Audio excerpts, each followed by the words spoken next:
This is FD Talks, a brand new podcast series by Funeral Directors Live, where we explore ideas, insights, and solutions for serving families in a rapidly changing marketplace.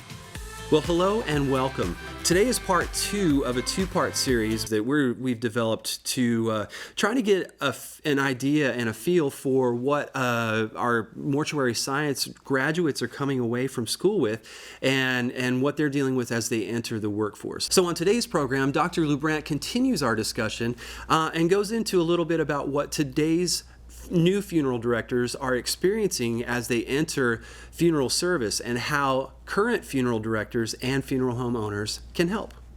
I don't think this will come as a surprise to any of your listeners in that there are different approaches to how we see work and how we approach work, and that changes per generation to generation. One of the stories I like to share about this, as far as factors that potentially can lead to attrition, particularly if individuals feel that they're not able to effectively do a work-life balance, so that that one wants to work in order to live, today more so perhaps than thinking, I am going to live in order to work. And it doesn't mean that folks today don't want to work very hard when they graduate. They very much do. But I do find a greater mindfulness today with people saying, okay, I'm willing to go this far, but now I also have to have this time for my other that I'm not going to necessarily give myself to this 24/7, 365. So a couple of examples I can think of. We had one example where somebody that I know was a funeral director for a number of years, very successful at their funeral home, worked as a preceptor, always did a great job, fine funeral director, anybody that any funeral home would want to have as an employee, very much so. And she was giving her daughter a bath, and a first call came in, and she was on call and she had to go, and she had to explain to her daughter, sitting in the tub with the soap all in her hair, Mommy's got to go. Well, what happened? And she explained, a family had a loss and Mommy has to go help this family out. And a little girl with her hair all full of soap suds in that bathtub, splishing around with the rubber duck, says, why is it that everybody else's family always comes before me? And I mean, the funeral director, my colleague, she said at that moment, I said, I can't have my child think that, they are not the most important thing. And she says, I knew I had to find another position that would give me greater flexibility and opportunity to be with my family. And although that they still support funeral service, they're not directly serving client families. It was the same. I had another funeral director say something very similar, where part of the reason they left was because they love funeral service. Not one person says I left because I hated work. I've never once heard that, right? I left because I just didn't like working with families, or I left just because they were not paying me enough. It was, I have to be able to balance this so that I can serve my families, which I love doing. Never ever heard someone say I left because I hated serving families. I love doing that work. I just couldn't balance all of the demands. And what I'm finding is those individuals, as they go out to look for employment, and those employers, as they look to bring folks in, are saying, we are trying to create situations where we can create work-life balance that works for the people who come for us, because they understand their human resources, their employees are their greatest assets, and they need to take care of them. Otherwise, their businesses are going to suffer. Their client families won't get the service that they need or deserve. That was well put. Dr. LuBrant, in your opinion, moving forward in let's just say the scope of the next 10 years, what are some things that our audience as funeral directors ought to be mindful of in terms of what to expect from mortuary science students coming forward? I think a couple of things come to mind. Going back on the recruitment component, that it's going to be far more essential to be proactive in recruiting efforts, more so than ever before. Bringing people in to funeral homes to give them internship, work, job shadow, work opportunities is going to be key. That's going to be very, very important. Building those community relations. So anything that one can do. For example, one of the things we did in our program was we created brochures not only about our specific program, but also using some of the materials National Funeral Directors has put together on exploring a career in funeral service, those brochures.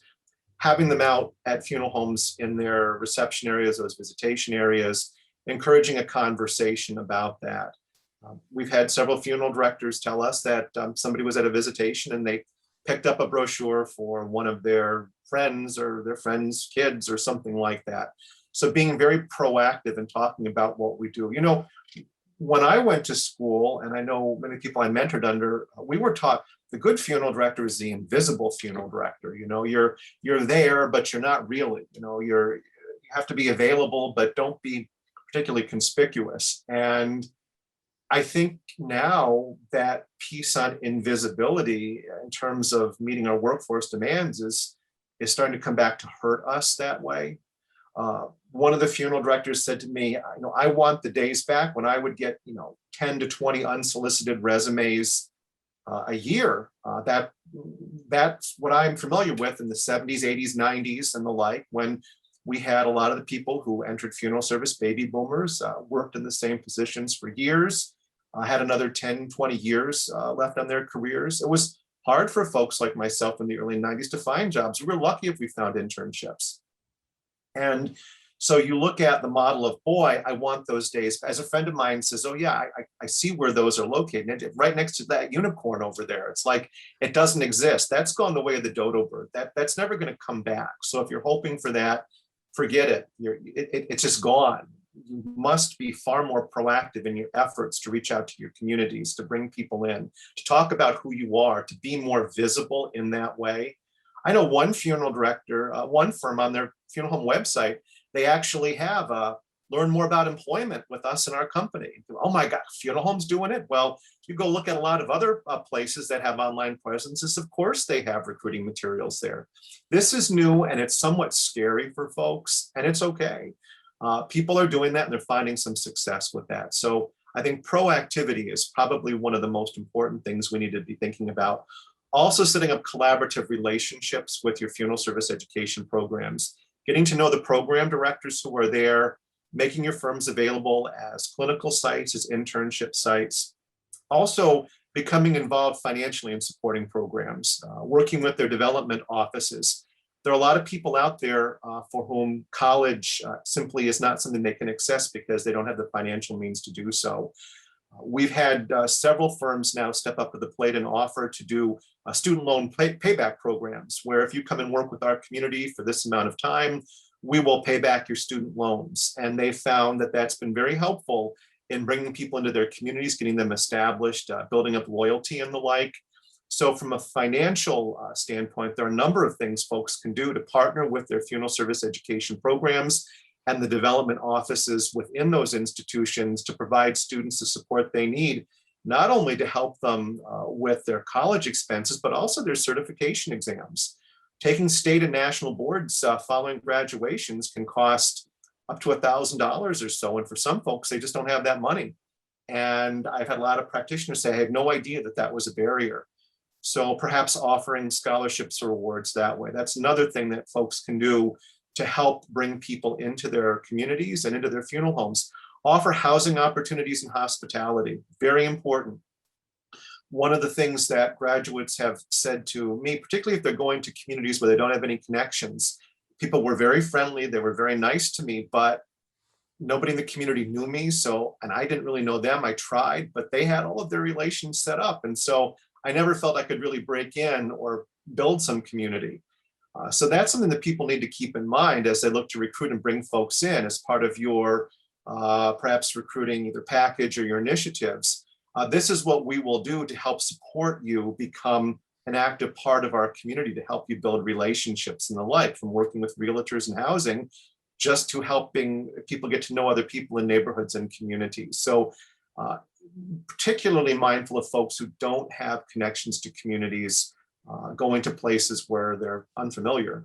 That's been very helpful as well. So those are all things that folks can do, I think, to help bridge that pipeline in terms of workforce needs and concerns. Do you have any final advice for our funeral directors who are listening today? I think that piece of proactivity is so important, that there are lots of people, I think, out there, prospective workers, prospective partners, who don't know about us, don't know we exist, don't know what we do, want information. It's amazing the number of folks that I hear from. If they didn't do an internship, they'll refer to a book or something that was written or they saw on the internet from a funeral director talking about a topic or something like that. They read somebody's book, or I read this or that, and that really got me thinking, which is great. I think the more resources, the better. But who's more better poised than the funeral director in the community to be the one taking the initiative to reach out to this population, to identify their population and to reach out to them and to say, let's be available, to make their doors open, say, we want you to learn more about what it is that we do, who it is that we are. We need people like this. The relationships, if you're looking for that population who might be the high school age population, getting to know your guidance counselors at your schools. It's possible the guidance counselor's never been to a funeral before, doesn't even know what a funeral is. Don't assume that they do. Say, I want to get to know you. If you have job opportunities that you might be able to post for people, even if it's cutting the grass at the funeral home or doing something like that to get people in your door, to get to know them. Very, very important that way. Looking at other populations of people that are looking to do career changes. ACE, American Council on Education, for years has been working with individuals who have finished up military services, careers in military, maybe in their 40s, the same thing, law enforcement and the like, who want to do this kind of work, a job career change. I know National Funeral Directors now has begun some initiatives as well to try and bridge funeral directors with folks looking for a change who might be very good in these roles. So it involves that sense of really being proactive in making networks within your communities to folks who very well might be out there, never thought about this. And once they have a chance to do it, realize, my gosh, I wish I knew about this sooner. I would have loved to have known more information earlier on. This would have helped inform me in my career choices. It's being very proactive that way.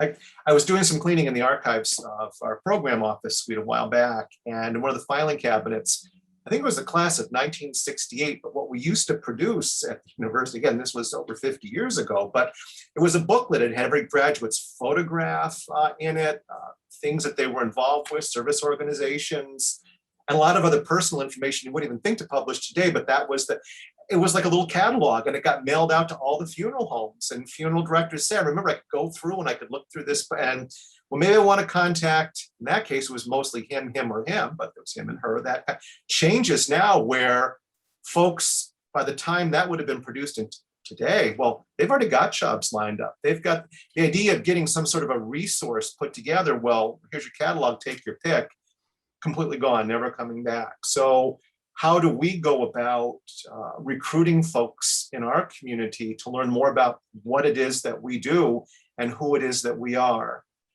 What I have seen, and maybe this would be a helpful way to close to wrap things up, is many of the students who I find do the best in our program, not only academically, but as far as reaching goals that we set for clinical education. And then when they go out in their communities, really seem to like what they're doing and stay for a period of time, are individuals that had a really positive experience working with a funeral director prior to applying to a funeral service education program. They may be job shadowed, or the funeral director reached out to them because they met them in name the group or the association, or took an interest and said, hey, have you ever thought about this?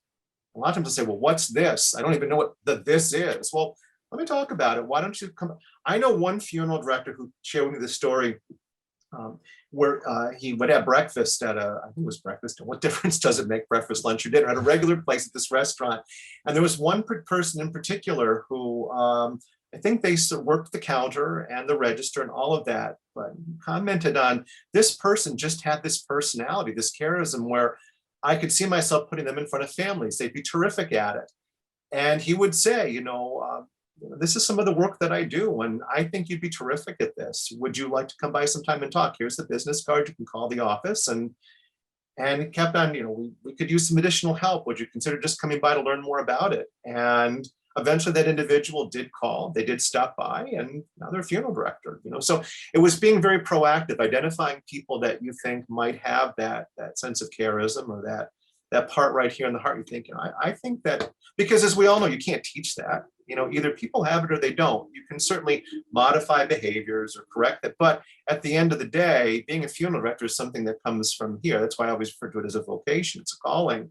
And if we can identify who those folks are and then be very proactive in encouraging them to learn more about who we are and what it is that we're doing, I think those type of work efforts are going to be necessary to ensure our success. And I'm heartened that a lot of people are moving in that direction and taking those initiatives. Certainly those who have done that kind of work have been met with great success. That's very well put. Dr. LuBrant, I have enjoyed visiting with you today. I do hope you'll consider joining us again on this program, maybe in the future. Sure. If I can be helpful in any way, just let me know. Thanks so much. All right. You take care. You too. If you would like to reach out to us about this episode or this series, please visit us online at funeraldirectorslife.com/FD Talks. There you can find information about this episode and submit any comments, suggestions, or feedback about our series. And we also welcome your ideas for future episodes. Join us next time on FD Talks as we explore ideas, insights, and solutions for serving families in a rapidly changing marketplace.